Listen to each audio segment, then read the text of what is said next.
नमस्कार और स्वागत है। आज हम एमजे डिमार्को की एक काफ़ी चर्चित किताब है द मिलियनेयर फास्ट लेन, उसके कुछ ज़रूरी विचारों पर बात करने वाले हैं। ये किताब सीधी टक्कर लेती है उस आम सलाह से जो हम सुनते आए हैं, भाई 9 से 5 नौकरी करो, थोड़ा थोड़ा बचाओ।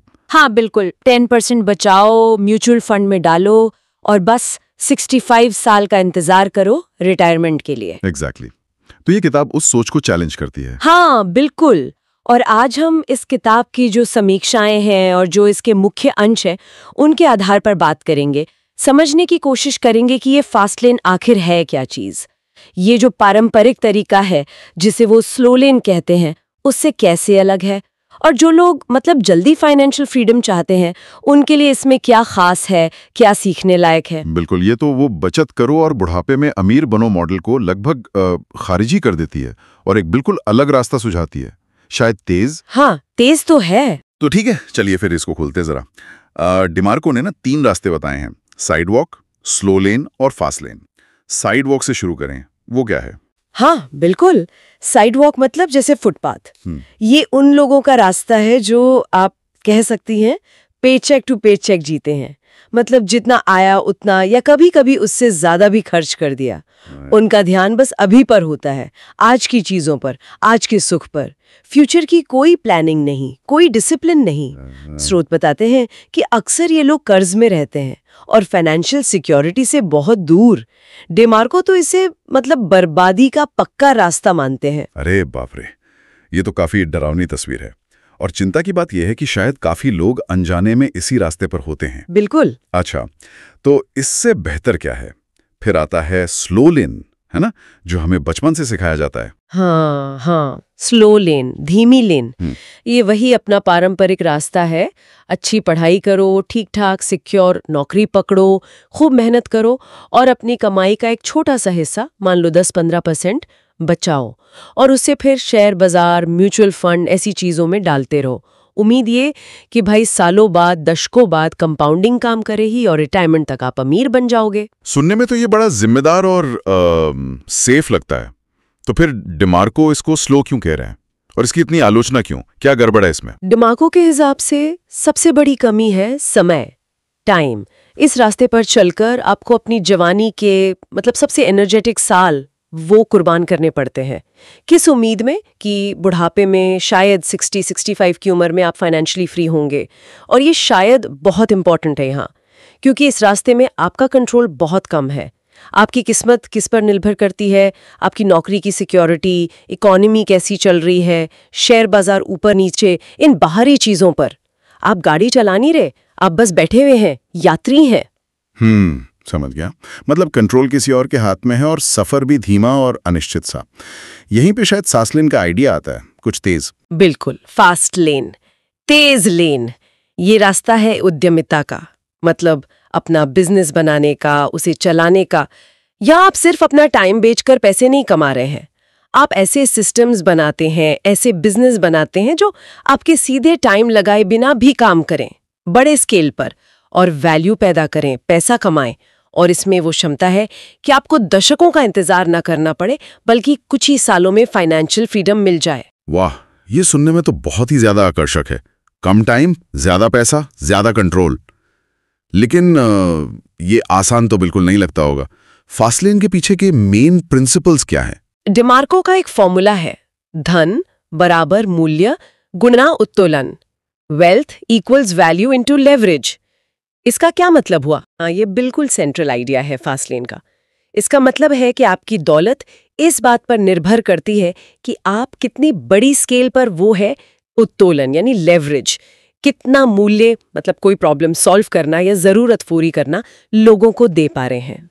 स्लो लेन में क्या होता है? आप अपना टाइम बेच रहे हैं, तो वैल्यू भी लिमिटेड है, लिवरेज भी लिमिटेड है। फास्ट लेन में आप कोई ऐसा प्रोडक्ट या सर्विस बनाते हैं जिसे हजारों लाखों लोगों तक पहुंचाया जा सके। ये हुआ हाई लिवरेज। और अगर वो चीज लोगों की कोई बड़ी जरूरत पूरी करती है या प्रॉब्लम सॉल्व करती है, ये हुआ हाई वैल्यू। तो आपकी वेल्थ बहुत तेजी से बढ़ सकती है। तो उत्तोलन यानी लेवरेज यहाँ कीवर्ड है। कोई उदाहरण दे सकती हैं इसका? कैसे अलग है ये स्लो लेन और फास्ट लेन में? जरूर। मान लीजिए एक बहुत ही काबिल अकाउंटेंट है, किसी कंपनी में जॉब करते हैं, वो स्लो लेन पर है।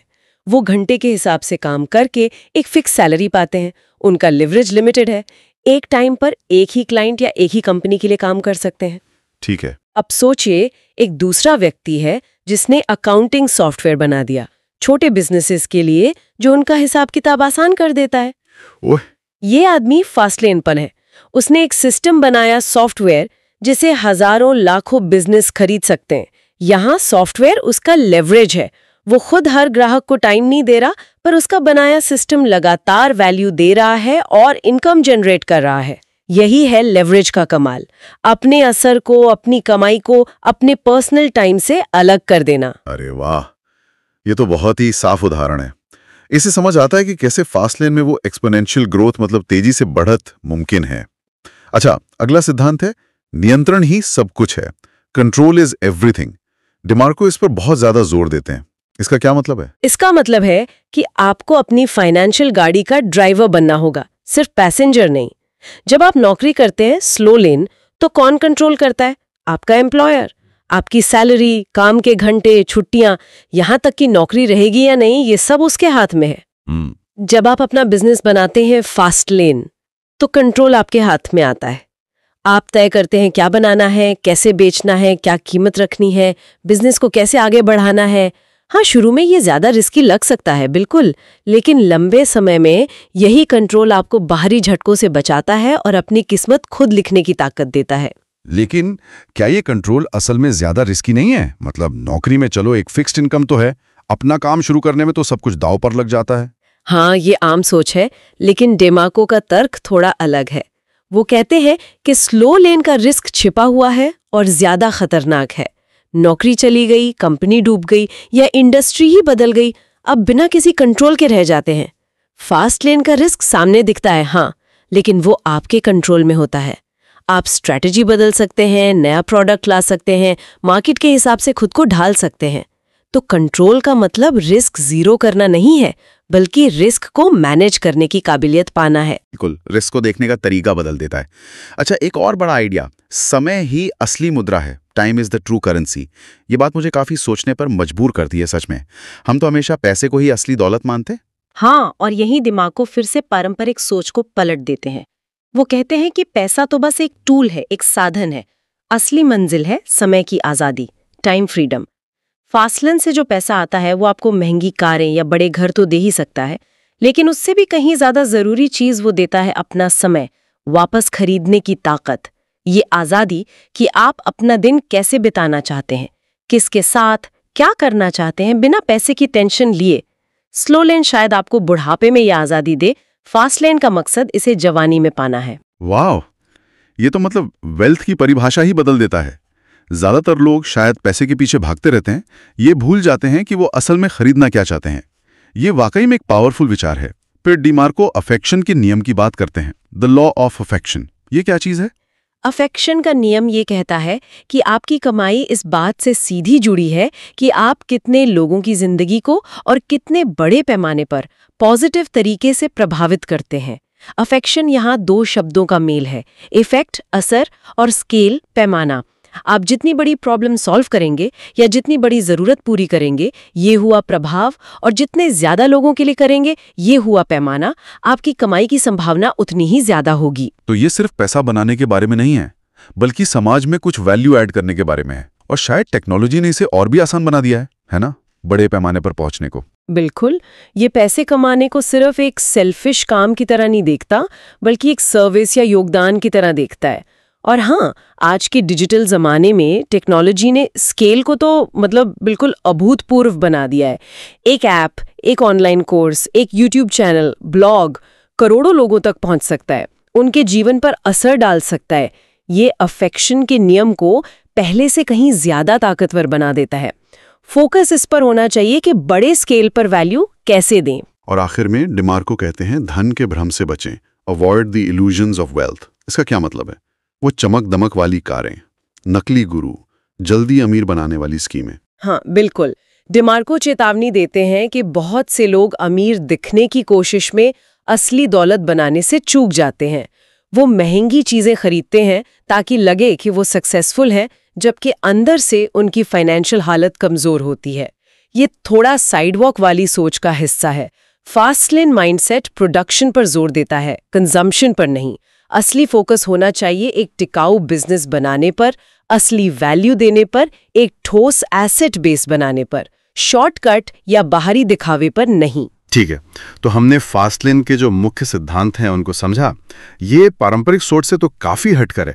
अगर हम इस किताब की कुछ खास ताकतों को देखें तो पहली बात तो यह है कि ये एक मानसिकता में बड़ा बदलाव लाती है।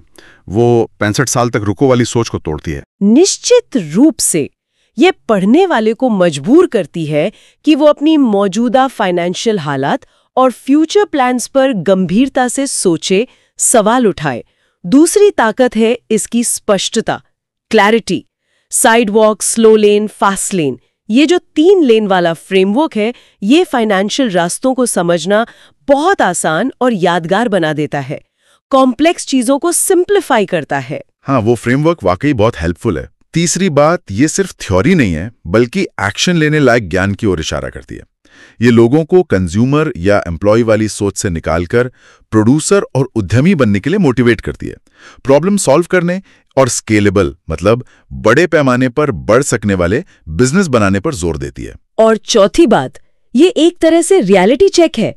ये काफी खुलकर और ईमानदारी से बताती है कि क्यों ज्यादातर लोग फाइनेंशियली स्ट्रगल करते रह जाते हैं और कैसे पारंपरिक रास्ते अक्सर उन्हें वहीं फंसाए रखते हैं। थोड़ी कड़वी लग सकती हैं इसकी बातें, पर शायद जरूरी हैं। इसकी कुछ आलोचनाएं भी हैं। स्रोतों में ये मेंशन किया गया है कि एमजे डेमार्को का जो टोन है वो काफी अग्रेसिव हो सकता है। वो पारंपरिक फाइनेंशियल सलाह और स्लो लेन पर चलने वालों का मजाक उड़ाते हुए से लगते हैं, जो कुछ लोगों को शायद पसंद ना आए। हाँ, ये आलोचना बिल्कुल जायज है। उनका लिखने का स्टाइल बहुत डायरेक्ट है, कभी-कभी सार्केस्टिक, थोड़ा हार्श भी है। वो जानबूझकर ऐसे शब्दों का इस्तेमाल करते हैं ताकि पढ़ने वाला अपनी पुरानी सोच से हिले, बाहर निकले। लेकिन हाँ, ये तरीका हर किसी को सूट नहीं करता। एक और आलोचना है इसका मजबूत उद्यमिता पूर्वाग्रह, मतलब एंटरप्रेन्योरियल बायस। ऐसा लगता है जैसे किताब कह रही हो कि भाई अमीर बनने का बस एक ही तरीका है, अपना बिजनेस शुरू करो। क्या ये उन लोगों को नजरअंदाज नहीं करती जो शायद बहुत हाई पेइंग जॉब्स में हैं या बहुत अच्छे इन्वेस्टर हैं? हाँ, किताब का पूरा फोकस उद्यमिता पर ही है, ये सच है।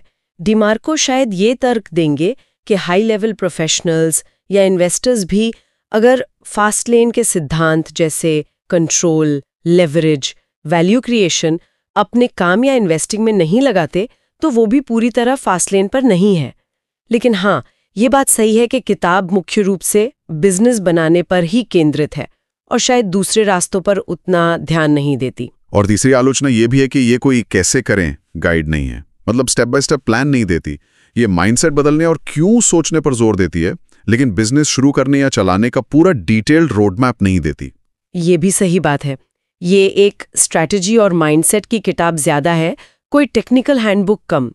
इसका मकसद आपको एक दिशा देना है, सोचने का नया तरीका सिखाना है, न कि हर कदम पर हाथ पकड़कर चलाना। तो जो लोग बिल्कुल एक डिटेल्ड ब्लूप्रिंट ढूंढ रहे हैं वो शायद थोड़े निराश हो सकते हैं। ठीक है, तो इन सब बातों को ध्यान में रखते हुए अगर हमें आज की चर्चा से कुछ सबसे बड़े सबक, टेक अवेज निकालने हो तो वो क्या होंगे?